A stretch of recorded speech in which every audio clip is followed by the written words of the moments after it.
Herkese merhabalar. Kanalıma ve mutfağıma hoş geldiniz. Bugün sizlere annemin tarifi olan, yapımı oldukça kolay, açılması çok rahat olan ceviz büyüklüğündeki beziyi bu şekilde açarak burma baklava tarifini hazırladım. Önemli püf noktaları var. Hepsini sizler için paylaştım.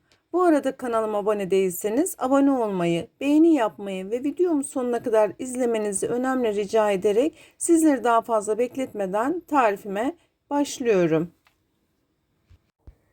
1 kilo çok amaçlı unumu eleyerek hazırladım. 1 su bardağı süt, 1 su bardağı zeytinyağı, yarım su bardağı ılık su, 3 adet yumurta kullandım. 2 tanesinin sarısı, bir tanesinin tamamı olacak şekilde. 1 yemek kaşığı limon suyu, 2 yemek kaşığı sirke, 1 şişe maden suyu, 1 cimcik de tuz atarak sıvı malzemelerimi çırpma işlemi yapıyorum. Sıvı malzemelerin içerisine eklemiş olduğum yumurtanın tamamıyla karışımından emin olduktan sonra un ilavesi yaparak hamur yoğurma aşamasına geçiyorum. Bu arada 1 kilo un olduğunu söyledim. Artan unum olursa bardağımla ölçerek sizlere tam ölçüyü açıklama kısmında vereceğim. Görmüş olduğunuz gibi unumu kontrollü bir şekilde ekleyerek kaşık yardımıyla karıştırıyorum. Kontrollü bir şekilde bir miktar daha un ilavesi yaparak kaşığımla bu şekilde bir karıştırıyorum. Ağırlaşan kaşığımı çıkartarak elimle yoğurma aşamasına geçiyorum. Kalan unumu da ilave ederek toplamda 9 su bardağı yani 1 kilo un kullanmış oldum. Sizler de unun markasına ve kalitesine göre mutlaka un kontrolünü dikkatli bir şekilde yaparak yumuşak bir hamur elde ediniz. En önemli püf noktası yumuşak bir hamur olması. Görmüş olduğunuz gibi elastik, pürüzsüz bir hamur elde ettim. Hazırlamış olduğum hamurumu kesme kartıyla ceviz büyüklüğünden birazcık daha büyük, mandalinadan da küçük olacak şekilde bezeler olması için kesiyorum. Görmüş olduğunuz gibi cevizden birazcık daha büyük bezeler yapıyorum. Hazırlamış olduğum hamurdan yani kullanmış olduğum ölçüler ile 2 fırın tepsisi olacak şekilde baklava hazırlayacağız. Bu baklava hamuru ile değişik baklava tariflerini de deneyebilirsiniz. Hazırlamış olduğum bezelerimi önce nişastaya, daha sonra elimin tabanıyla bu şekilde açıyorum. Ben bu arada mısır nişastası kullandım. Sizler buğday nişastası ile de aynı işlemi yapabilirsiniz. Baklavadaki püf noktamız yumuşak olması. İkinci püf noktamız pürüzsüz ve elastik bir hamur yoğurmamız. Yani yoğurma aşamamız gayet güzel olmalı. Bütün bezeleri bu şekilde hazırladıktan sonra vaktiniz varsa bir gece buzdolabında bekleterek ertesi günde açma işlemi yapabilirsiniz. Eğer benim gibi vaktiniz yoksa en az 2 saat dinlendirdikten sonra küçük pasta tabağı yani tatlı tabağı büyüklüğünde bezeleri teker teker bu şekilde açıyorum. Baklavamızdaki diğer en önemli püf noktamız ise kesinlikle kapı pencere açmamamız gerekmektedir. Dışarıdaki havaya maruz kaldığı zaman hamurlarımız hem kuruyacaktır hem de güzel baklavalar elde edemeyiz. Açma işlemini hızlı ve seri bir şekilde yapıyorum çünkü bezelerim kurumaması gerekiyor. Tabak büyüklüğünde açmış olduğum bezelerimi şimdi hem nişasta hem poşet koyarak aralarına üst üste diziyorum. Bunu yapmamdaki sebep hazırlamış olduğum bezeler birbirine yapışmaması gerekiyor dinlenme aşamasında. Nişastası azsa nişasta ilave ediyorum. Ardından tekrar poşet koyuyorum. Bütün bezelerime aynı işlemi yaparak bu şekilde üst üste diziyorum. Eğer sizin aceleniz yoksa bu şekilde bezeleri saklayarak buzdolabında 2 gün 3 günde bekleterek de açabilirsiniz. Bütün bezeleri açtım. 2 saat dinlendirdikten sonra artık baklava yufkasını Açma işlemine başlıyorum.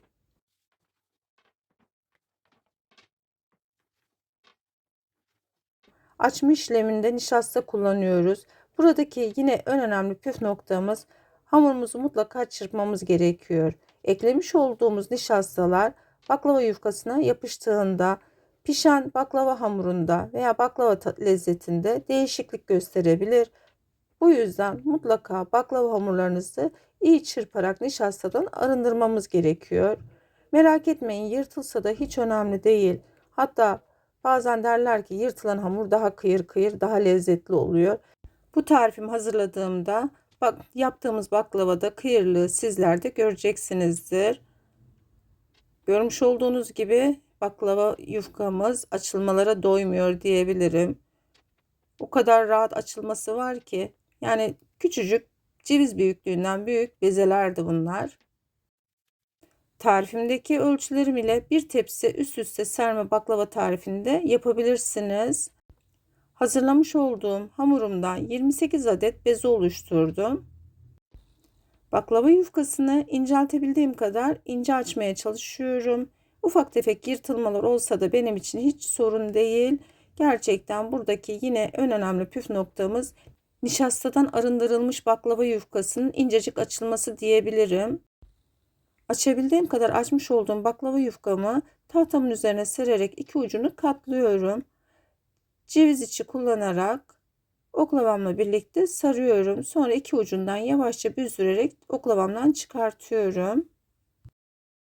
İlk etapta bolca nişasta alıyorum. Daha sonrasında tekrar nişasta eklememize gerek kalmayabiliyor. İlk olarak hamuru parmak uçlarıyla biraz açıyorum. Daha sonra oklava ile olabildiğince ince ve büyük olacak şekilde açmaya devam ediyorum. Baklava yufkasını ne kadar ince ve güzel açarsak baklavalarımız o kadar çıtır çıtır ve güzel olacaktır.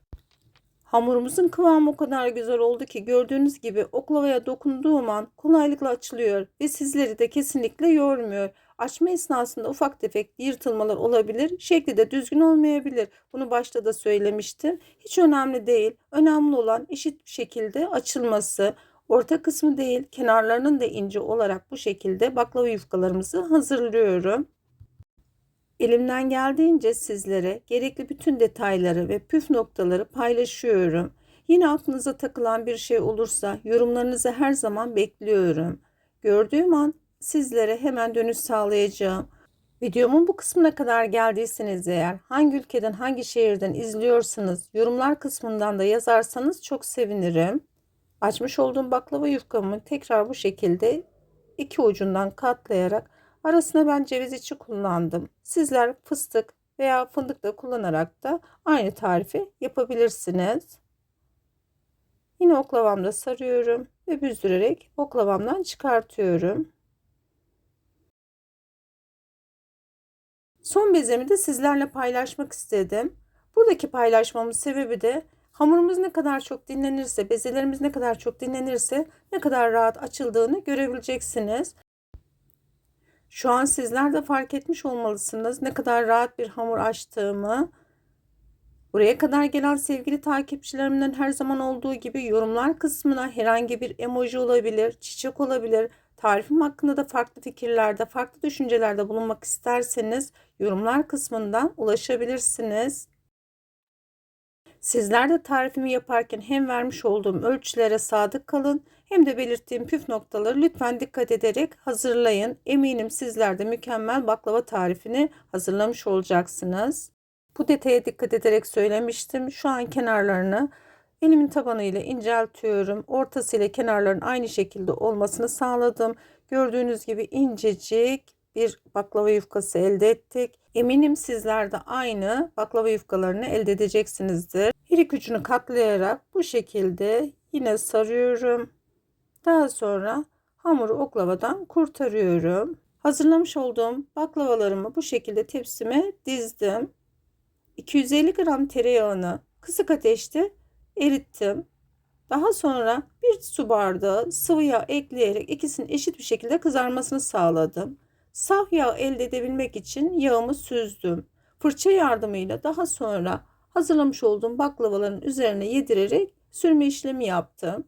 Yine bir detaya daha değinmek istiyorum. Mutlaka yağımızın soğuk olmasına dikkat edelim. Hiçbir kuru yer kalmamasına dikkat edelim. Görmüş olduğunuz gibi fırça yardımıyla her tarafına yedirerek yağımı sürüyorum.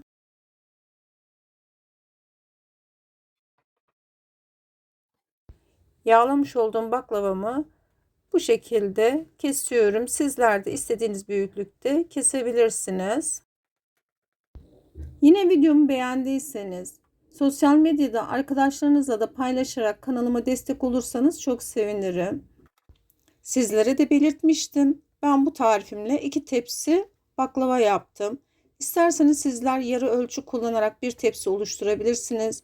Ya da ilerleyen zamanda hamurun bir kısmını buzlukta saklayarak da çıkarttığınızda aynı kıvamı, aynı lezzeti yakalayabileceğiniz tarifleri uygulayabilirsiniz. Yine önemli bir detay, önemli bir püf noktası pişirme. En az baklavamız 1 saat fırında pişirmemiz gerekiyor ve düşük ısıda.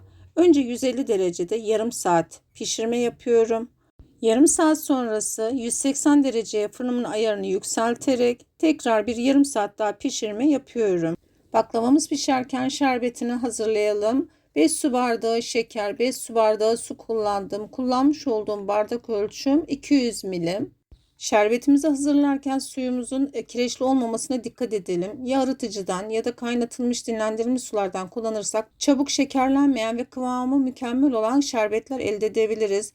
Bu şekilde bir kere karıştırıyorum. Kaynadı. Kaynadıktan sonra şerbetimizin üzerinde büyük böyle gözcükler olacak. Daha sonra kaşığıma aldığım son damlama dikkat ederekten uzun süre son damlası akmıyorsa şerbetimizin kıvamı tamamdır diyebilirim.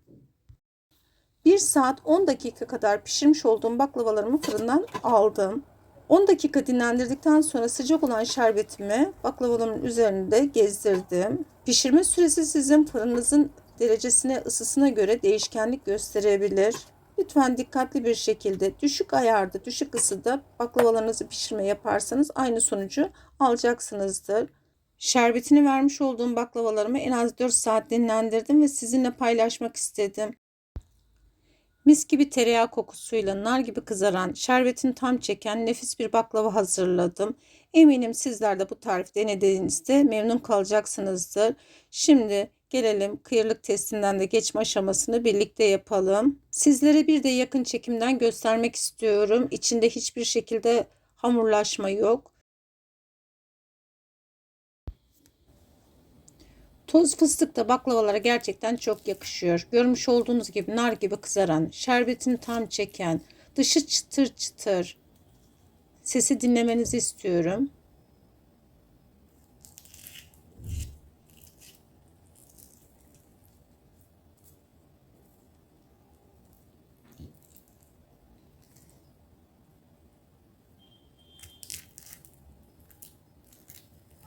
Dışı çıtır çıtır, mis gibi tereyağı kokusuyla içi yumuşacık, şerbetini tam çeken bir baklava tarifi hazırladık. Hatta ağızda eriyen diyebilirim.